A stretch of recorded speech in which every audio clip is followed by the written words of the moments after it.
अक्सर ये आर्ग्यूमेंट दिया जाता है कि साहब बाहर देखिए, यूके में देखिए, यूएस में देखिए, जो इंडियंस हैं वो बहुत तरक्की कर रहे हैं और पाकिस्तानी इतनी तरक्की नहीं कर रहे। फालतू की चीज़ों में तुम मुसलमान बन जाओ, तुम ऐसा बन जाओ, ये पाकिस्तानी खासतौर से इनमें कीड़ा है बहुत कि तुम ये कर लो, तुम ये कर लो, इन सब फालतू की आप उसके ऊपर गाय का मांस फेंक दो, गोश्त फेंक दो, बीफ फेंक दो, इनके पीछे पीछे आई है पाकिस्तान और पाकिस्तानी अथॉरिटीज इनकी मदद कर रही हैं कि पकड़ो इनको, हमारे ही बंदे हैं। जय हिंद दोस्तों, मैं हूं मेजर गौरवारी और आप देख रहे हैं द चाणक्य डायलॉग्स। इस वीडियो को लाइक करिए, हमारे चैनल को सब्सक्राइब करिए, बेल आइकन दबाना बिल्कुल मत भूलिएगा दोस्तों। आज शुरू करते हैं यूनाइटेड किंगडम यानी कि इंग्लैंड से, और इंग्लैंड से एक बड़ी जिसको कहते हैं कि खतरनाक किस्म की खबर आई है। जो वहां पे स्कूल्स में हिंदू बच्चे हैं उनके खिलाफ दूसरे बच्चे नफरत फैला रहे हैं। हेनरी जैक्सन सोसाइटी एक बहुत बड़ा थिंक टैंक है यूके का, और उसकी रिपोर्ट आई है। ये एनडीटीवी ने कवर करी है और भी अलग अलग जो मीडिया प्लेटफॉर्म्स उन्होंने कवर करी, और ये बताया कि द हेनरी जैक्सन सोसाइटी का ये कहना है कि जो हिंदू बच्चे हैं उनके खिलाफ नफरत फैलाई जा रही है। कई ऐसे हिंदू बच्चे हैं, 2-3 एग्जाम्पल्स दिए, और लोगों ने बोला कि हमारे साथ भी हुआ है, लेकिन ऐसे 2-3 एग्जाम्पल जो इंटरव्यू करेगा पता लगा कि उनके ऊपर बीफ यानी कि गाय का मांस उनके ऊपर फेंका गया और उनको इस्लामिक या इस्लाम में कन्वर्ट करके मुसलमान बनने के लिए भी प्रेशर डाला गया। ये हेनरी जैक्सन सोसाइटी की रिपोर्ट बता रही है। और चीजें जो हैं दोस्तों इसमें थोड़ा सा काबिल गौर है, मैं चाहता हूं कि आप थोड़ा सा इस पे वो करें कि एक लगातार एक इंस्टीट्यूशनलाइज चीज चल रही है ब्रिटेन में कि हम किस तरीके से हिंदू बच्चों को दबाएं वहां पे, और ये पूरा सिस्टम इसमें मुलव्विस है। अब जैसे मैं जो मुस्लिम बच्चे हैं, मैं उनको तो दोषी नहीं मानता इसमें, मैं उनको गलत नहीं मानता, खासतौर से जो पाकिस्तानी बच्चे हैं उधर, क्योंकि पाकिस्तानी बहुत ज्यादा हैं यूके में, मैं उनको बच्चों को गलत नहीं मानता। अगर वो गलत काम भी कर रहे हैं, वो बच्चे हैं, उनको तो जो माँ बाप सिखाते हैं ना, बच्चे तो वही सीखते हैं। तो मुझे ऐसा लगता है कि मैं थोड़ा सा अलग हटके 2-3 बातें आपको समझाऊंगा, फिर वापस इस पे आऊंगा। पाकिस्तानी आप यूट्यूब चैनल्स देखेंगे ना, आपको ये अक्सर ये बात कहते हैं, अक्सर ये आर्ग्यूमेंट दिया जाता है कि साहब बाहर देखिए, यूके में देखिए, यूएस में देखिए, जो इंडियंस हैं वो बहुत तरक्की कर रहे हैं और पाकिस्तानी इतनी तरक्की नहीं कर रहे। ऐसा क्यों है? पहला तो ये है कि ना, आप लोग फालतू की चीजों में तुम मुसलमान बन जाओ, तुम ऐसा बन जाओ, ये पाकिस्तानी खासतौर से इनमें कीड़ा है बहुत कि तुम ये कर लो, तुम ये कर लो, इन सब फालतू की चीजों में। यार तुम्हारा काम है, तुम स्टूडेंट हो, तुम्हारा काम है नंबर लाना, कहानी खत्म हो गई। इसके अलावा तुम्हारा कोई काम ही नहीं है, ठीक है ना? तुम्हारा इसके अलावा कोई काम ही नहीं है। तुम्हारा काम थोड़ा ना मौलवी मौलाना बनना वहां पे, तुम्हारा काम नहीं है ये सब। तुम्हारा सिर्फ एक काम है बढ़िया नंबरों से पास होना और अपनी जिंदगी को, अपने खानदान को, अपने परिवार को एक अच्छे लेवल पे ले जाना, ये तुम्हारा फर्ज है, ठीक है? तो ये जो पाकिस्तानी अक्सर कहते हैं ना, इंडियंस इतने आगे क्यों निकल गए, इंडियंस इसलिए आगे निकल गए क्योंकि इंडियंस ये फालतू की हरकतें नहीं करते। हम लोग ये छिछोरी हरकतें नहीं करते। और मैं फिर वो जो छोटे बच्चे हैं स्कूल में, जो मुस्लिम बच्चे हैं, मैं उनको दोष नहीं दे रहा। I don't think they are to blame, they are kids. बच्चों को क्या ही पता होता है यार मजहब क्या है, बच्चे तो बच्चे होते हैं। फिर ये जो इनके माँ बाप है ना, ये इनके दिमाग में जहर डालते हैं कि तुम इसके ऊपर बीफ फेंक देना, गाय का मांस फेंक देना, तुम उसको बोल देना तुम मुसलमान बन जाओ। तो ये सब नहीं करना चाहिए। फिर आप ये बोलेंगे कि साहब ये इंडियन जो हैं, ये इंडिया वाले आगे निकल जाते हैं और हम पीछे रह जाते हैं, और इंडियंस को वो लोग प्रेफर कर। कोई किसी को प्रेफर नहीं करता भाई, कोई किसी को प्रेफर नहीं करता। कोई किसी को खैरात में वर्ल्ड बैंक का प्रेसिडेंट नहीं बनाता, कोई किसी को खैरात में यूट्यूब का सीईओ नहीं बनाता, कोई किसी को खैरात में पेप्सी का चेयरमैन नहीं बनाता। ये कमाई हुई चीजें होती हैं। जब आप कहते हैं ना, ये वर्ड यूज करते हैं पाकिस्तानी अक्सर, प्रेफर करते हैं, या उनको ज्यादा सहूलियत दी जाती। कोई किसी को इस दुनिया में सहूलियत नहीं देता। आपको क्या लगता है कि गूगल, ठीक है, गूगल आपके खिलाफ साजिश करके और भारतीयों को प्रेफरेंस देने के बाद टॉप का बन गया? गूगल टॉप में इसलिए बना है क्योंकि गूगल मेरिट को प्रेफरेंस देता है। जिसकी औकात है, जिसकी कैपेबिलिटी है, वो आगे बढ़ेगा, जिसकी नहीं वो पीछे हटेगा। आपको यही करना पड़ेगा अगर आप आगे बढ़ें। तो ये तो पहला एक कीड़ा है दिमाग में कि हम लोग आगे क्यों नहीं बढ़ पाते, भारतीय आगे क्यों बढ़ जाते हैं, क्योंकि आप लोग बच्चों को सिखाते ही गलत हो। आपको मैथ सिखानी चाहिए बच्चों को, साइंस सिखानी चाहिए, आप ये फालतू की चीजें सिखाते हो, ठीक है, पहली चीज। दूसरी चीज, अक्सर ये देखा है कि जो पाकिस्तानी आते हैं, राइट, या फिर अफ्रीकन कंट्रीज से कुछ मुस्लिम, सारे नहीं, जैसे कि अरब्स हैं, दे मिक्स अराउंड वेरी वेल। जो मलेशिया के हैं, जो इंडोनेशिया के हैं, दे मिक्स वेरी वेल, वो भी मुसलमान है, वो अच्छी तरीके से मिक्स करते हैं। ये 2-3 कंट्रीज हैं जिसमें प्रॉब्लम है, और जिसमें से आई थिंक प्रायोरिटी मैं पाकिस्तान को इसलिए दूंगा क्योंकि मैंने खुद जाके देखा है, पाकिस्तानी अपने एरिया में रहते हैं, बीच में उधर ही रहते हैं, उन्होंने वही काम करना है जो पाकिस्तान में कर रहे थे, बस इंग्लैंड में आ गए तो थोड़ा मौसम ठंडा हो गया, इसके अलावा कुछ नहीं सीखा। कहने की बात में यह है कि जिसको कहते हैं ना इंटीग्रेटेड सोसाइटी, आप किसी और मुल्क गए, आप क्यों गए? क्योंकि आपको अपना खुद का मुल्क आपको इतना अच्छा नहीं लगा, आपने बोला कि मेरी जिंदगी बेहतर होगी, इसीलिए आप गए ना यूके कि मेरी जिंदगी बेहतर होगी। अब आपने जिंदगी कैसे बेहतर करी? अगर आपको वापस वही आपको जाके लाहौर में ही रहना तो लाहौर ही में रह जाते। तो दोस्तों ये देखना पड़ेगा पाकिस्तानियों को कि आप अगर मिक्स अराउंड नहीं कर रहे ना, आप अगर इंटीग्रेट नहीं कर रहे, तो आप मेन स्ट्रीम से हट के रह जाएंगे।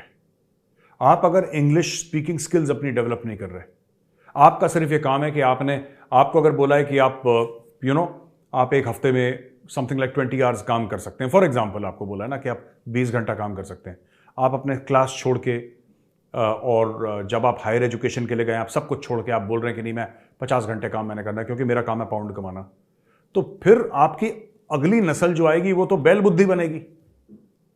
और तीसरी चीज, मैं ज्यादा इस पर बोलना नहीं चाह रहा, बट मैं कह रहा हूं कि यार थोड़ा सा ना कि ये जो इंडियन बच्चे हैं, हिंदू बच्चे हैं, देखो आप आपस में मिलजुल के रहेंगे तो ठीक रहेगा, क्योंकि इसने आपका बॉस बनना है। आप समझ रहे मैं क्या कह रहा हूं?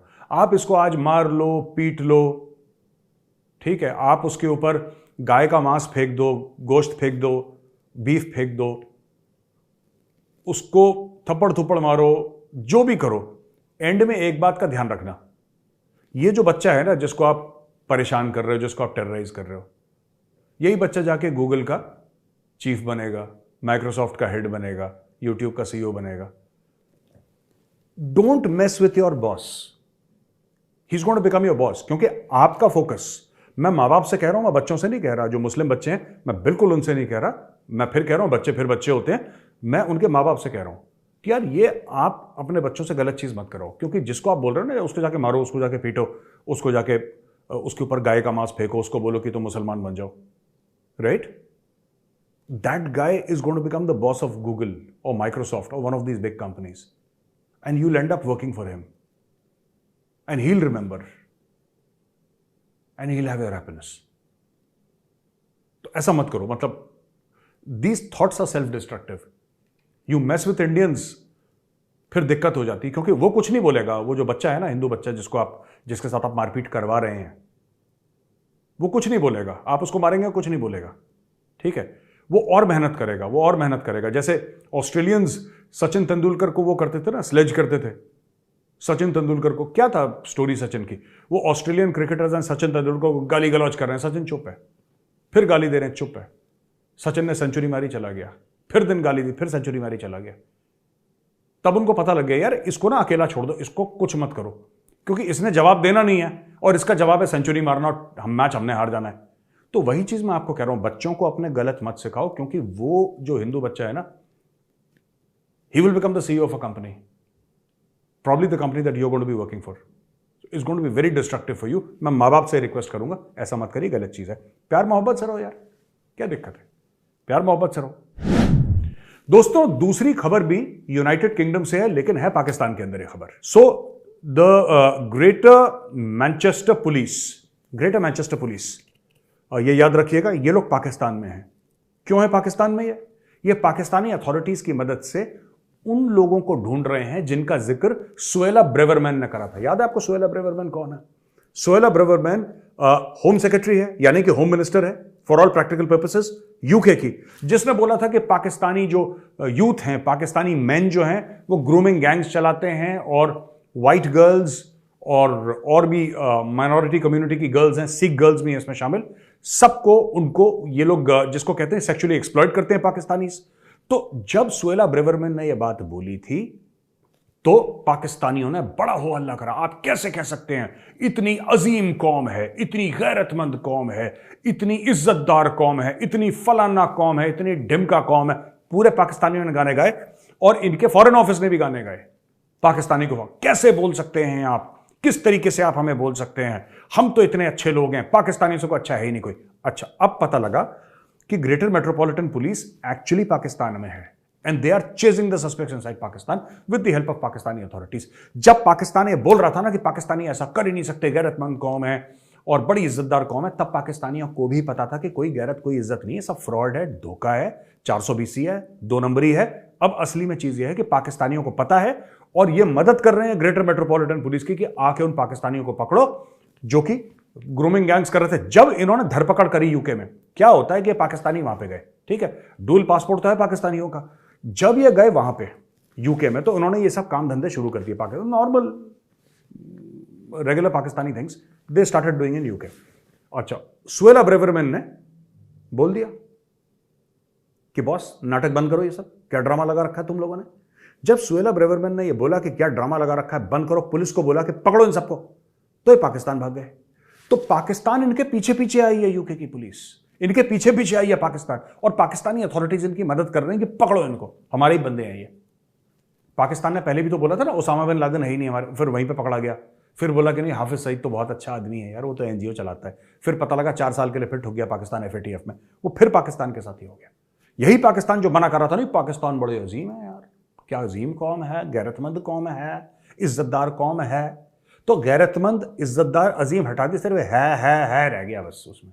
और है का यह नतीजा निकला है दोस्तों कि अब ये greater metropolitan police, Manchester police I beg your pardon, Manchester police वहां पे गई है और मैनचेस्टर पुलिस धर पकड़ रही है लोगों को, ठीक है। इनकी कोई टीम वीम गई होगी जो पाकिस्तान के साथ कोऑपरेट कर रही है और बोल रही है कि साहब पकड़ो। पाकिस्तानी ने बोला हाँ ये हमारे ही बंदे हैं, साढ़े बंदे हैं, ठीक है, और साढ़े बंदे ही ऐसा कर सकते हैं, ठीक है जी, अच्छा जी। पाकिस्तान से एक और बड़ी खतरनाक खबर, ये बोल रहे हैं कि साहब जो ब्लास्फेमी यानी ईश निंदा के चार्ज पे चाइनीज इंजीनियर को रखा था ना अंदर दबा के, अब उसको जेल के अंदर इन्होंने बंद करके रखा है क्योंकि इनको लग रहा है कि इसके ऊपर अटैक कर देंगे। अच्छा, आप किसी भी पाकिस्तानी को, मैं बता रहा हूं आपको, ये पाकिस्तान में इतना कॉमन है, मैं जरा समझा दूं आपको, जो हमारे भाई बहन जो इसके बारे में नहीं जानते, जो हमारे सब्सक्राइबर इसके बारे में नहीं जानते। ब्लास्फेमी है कि आपने प्रॉफिट मोहम्मद को कुछ गलत बोल दिया, आपने इस्लाम के बारे में कुछ गलत बोल दिया, आपने कुरान शरीफ के बारे में कुछ गलत बोल दिया, या कोई और किसी के बारे में कुछ गलत चीज बोल दी, ठीक है, ब्लास्फेमी। पहली चीज तो ब्लास्फेमी नहीं होनी चाहिए, किसी भी मजहब के खिलाफ ब्लास्फेमी नहीं होनी चाहिए। लेकिन इतनी तो अकल ऊपर वाले ने दी है कि ये देख लो कि बंदे ने एक्चुअल में करा है कि नहीं करा। वो मैं वीडियो देख रहा था कुछ दिन पहले, वो एक बंदा था, वो गलत डायरेक्शन से एयरपोर्ट के अंदर घुस रहा था पाकिस्तान के अंदर, वो क्रिश्चियन लेडी उसको रोक रही है, वो ईसाई थी, वो उसको कह रही थी सर आप गलत जगह से आ रहे हैं। उसने देखी उसकी नेम प्लेट, उसने देखा ये तो ईसाई है, ये बंदा मुसलमान था, ये राशन पानी लेके चढ़ गया। ये कहता है कि मैं तुम्हारे ऊपर ब्लास्फेमी का चार्ज लगा दूंगा, मैं तुम्हारे ऊपर ब्लास्फेमी का चार्ज लगा दूंगा। यानी कि अगर आपके ऊपर ब्लास्फेमी का चार्ज लग गया, आपने किसी को भी चलते फिरते बोल दिया, किसी को भी, और इसमें मुसलमान भी निपटाए गए हैं, आप ये मत सोचना कि सिर्फ हिंदू सिख या ईसाई मारे गए हैं, मुसलमान भी निपटाए गए हैं इसमें, ठीक है ना। ये तो बेचारा गरीब चाइनीज फंस गया कहीं से, इसमें श्रीलंकन भी निपटाया गया था वो। तो इसमें क्या करते हैं ये लोग कि आपको सिर्फ, जैसे आपको किसी का घर चाहिए, पाकिस्तान में बड़ा, इस केस पे भी आऊंगा मैं, पाकिस्तान में आपको एक हिंदू है, आपको हिंदू का घर चाहिए, ठीक है, उसकी प्लॉट जमीन आपको कब्जा करना है, जैसे अतीक अहमद करता था ना कब्जा, पर ये दूसरा तरीका है। एक अतीक वाला तरीका था बाहुबली, ये दूसरा तरीका है। आप जाके सिर्फ ये बोल दो कि यार मैं गया था, मैं घर से इसका गुजर रहा था, सामने से गुजर रहा था, मेरी नज़र अंदर पड़ी और मैंने देखा कि इसने इस्लाम के बारे में कुछ गलत बात करी है इस हिंदू ने, बस। आप मौलवी साहब के पास गए, मौलवी के साथ सेटिंग होती है, मौलवी तो और उल्टे सीधे पाकिस्तानी मौलवी क्या क्या हरकतें नहीं करते, मैं बोलना नहीं चाहता, फैमिली चैनल है। तो वहाँ पे मौलवी को आपने पकड़ा दिया 10-15 हज़ार रुपये। मौलवी साहब ने मस्जिद के लाउडस्पीकर से बोल दिया कि ये जो हिंदू है फलाना ढिमका राम सिंह, इसने इस्लाम के बारे में ये गलत बात करी है, इकट्ठा हो जाओ सबके सब। पूरा मोहल्ला इकट्ठा हो गया, पता लगा उसको ठोक के जान से मार दिया और इस बंदे ने मौलवी को थोड़े और पैसे दिए और उस घर पे कब्जा कर लिया, कहानी खत्म, सिंपल। पाकिस्तान में ये रेगुलरली होता है। अगर आपको कोई 11, 12, 13 साल की हिंदू या सिख लड़की पसंद आ गई और उससे किसी 50 साल के बुजुर्ग ने या 60 साल के बुजुर्ग ने शादी करनी है, नो प्रॉब्लम। आप बोलो उस लड़की के बाप ने प्रॉफिट मोहम्मद के लिए गलत बात बोली है, भीड़ उसको काट देगी, आप लड़की को उठा के ले जाओ, आप उसका कन्वर्जन करो। पाकिस्तान में बड़ा कॉमन है। ये जो चाइनीज है, जिस चाइनीज को जेल में रखा है, इसकी क्या स्टोरी है मैं आपको बताता हूं। चाइनीज की स्टोरी बड़ी सिंपल है बॉस। ये गए फ्राइडे की नमाज पढ़ने के लिए, जुम्मे की नमाज पढ़ने के लिए, कोई बात नहीं, इसने मना नहीं करा, इसने ये नहीं बोला कि तुम नमाज क्यों पढ़ने गए, क्योंकि इसको पता है कि वहां पे लोग जाते हैं और सही बात है, अधिकार है, हक है, जाना भी चाहिए। और मुझे ऐसा लगता है कि कंपनीज को फैसिलिटेट भी करना चाहिए, तो उसने फैसिलिटेट कर दिया। अच्छा, जुम्मे की नमाज के पीछे छुप के, या जो भी नमाज थी, आई डोंट नो कि जुम्मे की थी या कोई और नमाज थी, लेकिन नमाज के पीछे छुप के क्या करा इसने? ये भीड़ आई नहीं वापस काम पे, ये आई नहीं काम पे वापस। नमाज पढ़ने में 15-20 मिनट लग जाते होंगे। ये बहुत लंबे अरसे के लिए गायब थे, ये जितने भी लोग थे इसमें इन्वॉल्व। और वो गुस्सा हो गया, जाहिर सी बात है यार, क्या तुम्हें छुट्टी दी थी नमाज पढ़ने के लिए, तुम कहां गायब हो गए? तो जो इंटरप्रेटर था, इसको तो नहीं आती उर्दू या पंजाबी, वो तो इंटरप्रेटर था। इंटरप्रेटर ने क्या बोला कि इंटरप्रेटर ने कोई स्टोरी सुना दी कि भाईजान ऐसा है कि ये जो बंदा है ना, ये तो तुम्हें गालियां दे रहा है तुम्हारे मजहब को लेकर। और भीड़ ने बोला साढ़े मजहब को लेकर गालियां दे रहा है, अहले। उसके चढ़ दौड़े चाइनीज के ऊपर। पाकिस्तानी तो फिर पाकिस्तानी है, जो पाकिस्तानी अशराफिया उसका दिमाग ठनका। उसने बोला भाई ये तो गलत हो जाएगा यार, चाइनीज को अगर खरोच आ गई तो बेटा चाइनीज तो माफ करने वाली कौम नहीं है। श्रीलंकन एक बार भूल गए, चाइनीज तो आके तुम्हारे जनरल उठा के ले जाएंगे, जो तुम्हारे 4 स्टार जनरल है, 3 स्टार लेफ्टिनेंट जनरल और कोर कमांडर या फिर तुम्हारे आर्मी चीफ, उसका यहां से कॉलर पकड़ के उठा के बीजिंग ले जाएंगे चाइनीज तो ऐसे। तो डर के मारे उन्होंने हेलीकॉप्टर भेजा, चाइनीज को हेलीकॉप्टर से लिफ्ट कराया उन्होंने। खुद की कौम के लिए हेलीकॉप्टर नहीं है, पाकिस्तानी सड़क पे मर जाए आर्मी हेलीकॉप्टर नहीं भेजती, चाइनीज के लिए भेजा। चाइनीज बाप है उनके यार, वीआईपी है वहां पे, दे ओन द कंट्री, पाकिस्तान के मालिक है चाइनीज। फट से हेलीकॉप्टर भेजा, फट से उठाया उसको। अब वो जेल में क्यों रखा है? कि वहां पे सेफ हो सकता है। मैं बता रहा हूं आपको, मैं पाकिस्तानी को आइडिया देता हूं, आप इसको रावलपिंडी में आर्मी हाउस के अंदर रखो। जनरल आसिम मुनीर का बहुत लंबा चौड़ा बंगला होगा पक्का, जनरल आसिम मुनीर के बंगले में रखो इसको। मैं बता रहा हूं सेफेस्ट प्लेस इन पाकिस्तान। तभी आपका जो कस्टमर है ना चाइनीज, तभी ये ठीक हो पाएगा वहां पे, वरना तो जेल वेल तो तोड़ के पाकिस्तानी निकाल लेते हैं लोगों को। मैं बता रहा हूं, जिस दिन पाकिस्तानियों को आपने बोल दिया कि चाइनीज है यहाँ पे, इसके अंदर है यहाँ पे, ऐसे जैसे पिरानाज होती है ना, पिरानाज। एडिटर साहब जरा पिराना की फोटो दिखाना जरा, please show photograph of पिराना on the screen. ये पिराना आप देख रहे हैं, दे आर लाइक पिरानाज, ये नोच के खा जाएंगे इसको। भाई कोई ये नहीं पूछता पाकिस्तान में कि एक्चुअली क्या इसने प्रॉफिट मोहम्मद के बारे में गलत बात बोली थी कि नहीं बोली थी। क्या यकीनी तौर पे कोई कह सकता है, कोई सबूत है कि इसने कुरान शरीफ के बारे में कोई गलत बात बोली या इस्लाम के बारे में गलत बात? इतना यकीन वकीन सबूत प्रूफ इन सबका तो स्कोप ही नहीं है। आपको सिर्फ एक तरफ उंगली उठा के ये बोलना कि ये बंदा जो सामने जा रहा है ना, ये इसने ऐसा करा, निपटा देगी भीड़ उसको, तो बचा के लेगा चाइनीज को, वरना चाइनीज खत्म हो जाता। अच्छा दोस्तों, एक आखिरी खबर आज की है, बड़ी इंटरेस्टिंग खबर है ये। Rawalpindi court move to seize former army man's properties. ये लिखा है Adil Raja, ex army officer, went to the United Kingdom last year following ouster of the PTI government. ये फौजी थे आदिल राजा साहब, मेजर हुआ करते थे ये पाकिस्तानी आर्मी में, तो फिर उन्होंने फौज छोड़ दी और ये पाकिस्तान तहरीक इंसाफ के सपोर्टर हैं। तो ये ट्विटर पे काफी एक्टिव हैं आदिल राजा साहब। ये रावलपिंडी के बन्नी पुलिस स्टेशन में section 406 criminal breach of trust of Pakistan penal code, इनके ऊपर केस लगा है। और पुलिस ने बोला है कि कहीं छुपे हैं ये। वो छुपे नहीं है यार, वो बंदा यूके में है। आप खुद कह रहे हो यूके में है, फिर कह रहे हो कि छुपा हुआ है। ये दो बातें कैसे कह रहे हो? यूके में है और आप कह रहे हो ट्विटर पे एक्टिव है, तो ट्विटर पे एक्टिव है तो छुपा कहां से हुआ है? तो यूके में है वो। अच्छा, इनके ऊपर ये इल्जाम है कि इन्होंने anti establishment social media post करी, यानी कि फौज के खिलाफ इन्होंने पोस्ट करी। तो पाकिस्तान में आप किसी के भी खिलाफ बोल दें भाई, इस्लाम के बाद अगर कोई चीज पाकिस्तान में इंपॉर्टेंट है वो तो फौज है। फौज के खिलाफ इसने कैसे बोल दिया, और खुद फौजी। तो एंड में मुझे एक चीज दिखी यार, जो मैं बड़ा मैं सरप्राइज था। बाकी तो देखिए, ये तो पाकिस्तानी कोर्ट्स डिसाइड करेंगी। ये मेजर आदिल राजा के बारे में मुझे तो इनकी इतनी नॉलेज नहीं है। मैं सिर्फ ये कहना चाहता हूं कि आदिल राजा, इसमें लिखा है रिपोर्ट में डॉन की, आदिल राजा ओन्स 10 मरला residential plot in phase 8 Bahria town. ये मरला कितना होता है यार, एक मुझे नहीं पता। कोई पाकिस्तानी अगर देख रहा है तो बता दे, क्योंकि मैंने पता लगाया था अलग अलग जगह मरले के साइज अलग अलग होते हैं। ठीक है ना, अलग अलग मरले के साइज अलग, जैसे बीघा अलग अलग होता है ना, इंडिया में भी कई जगह, हर एक जगह बीघा सेम नहीं होता। तो मरला क्या है? 10 मरले का फेज 8 बहरिया टाउन में रेजिडेंशियल प्लॉट है, 5 मरले का कमर्शियल प्लॉट है कमर्शियल स्क्वायर बहरिया टाउन में, एक अपार्टमेंट है अस्करी 4 और 2 गाड़ियां हैं टोयोटा हिलक्स और रीवो, नहीं टोयोटा हिलक्स, रेवो एंड वीगो। ओ भाई साहब यार, मुझे नहीं पता कि मेजर आदिल राजा इनोसेंट है या गिल्टी है। It's not up to me to pass that comment. I really have no knowledge on his matter, so I will not say anything. But एक मेजर के पास इतनी प्रॉपर्टी यार, मैं भी मेजर हुआ, मेरे पास तो कुछ है ही नहीं। ये जिस घर में रहता हूँ ये भी पिताजी ने बनाया था, तो मेरे सर पे छत है, वरना I don't have anything with me.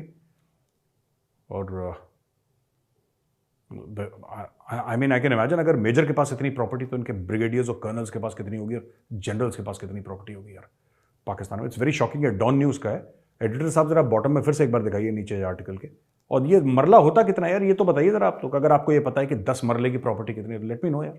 I also like to understand कि 10 मरले का प्लॉट कितना बड़ा होता है, और फिर 5 मरले का एक और कमर्शियल कॉम्प्लेक्स है, और ये बहारिया टाउन, सुना तो है मैंने बहारिया टाउन, और अस्करी वस्करी ये सब पूरा बड़ा मजेदार मामला है यार। Anyway guys, thank you for watching. अगर ये वीडियो पसंद आए तो वीडियो को लाइक करिए, हमारे चैनल को सब्सक्राइब करिए, बेल आइकन दबाना बिल्कुल मत भूलिएगा। जय हिंद, वंदे मातरम, भारत माता की जय।